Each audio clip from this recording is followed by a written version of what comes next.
Kasi di ba, kung matatandaan mo, dati naggawa kayo ng sulat sa akin. Kaya yun, nung napadan kami dito, sabi ko, ito yung reply ko naman sa'yo. Kaya ito, actually hindi ko naman tandaan, pero unang sabi ko dito is salamat sa pag-congrats, sa smiley face. Yan. Yan, ito basahin ko. Dear my baby Carla. Alam naman yan. Ano kasi ano yun? Saka ano yung voice ko iba na ngayon Dati kasi medyo hindi pa tayo masyadong Pero yan. Dear baby Carla. Ito kasing tumawa?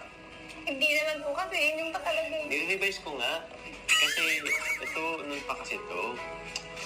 Yan mo na kasi ako. Salamat sa pag-congrats. Maraming salamat sa willingness mo bilang katambal sa akin sa Sering Jomka. Kasi yung mga panon na bago pa lang tayo Lahat ng blessings na natatanggap mo, lahat yan ay sobrang deserve mo. Congrats dahil paunti-unti hindi ka na nahihiya. Wish ko sana within 1 year matupad mo lahat ng dreams mo para sa family mo. Congrats sa darating na blessings na pabahay. O diba? Congrats na kita. Pero dito wala ka palang bahay dito Pero ayan, minanifest ko naman na yun. Be humble, stay positive, always seek for God. Salamat sa lahat.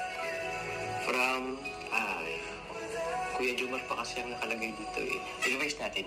From your baby Jomar. Date, December 4, 2023. Ayan. Okay ba? Thank you po. Hmm? Para pong manghula kayo.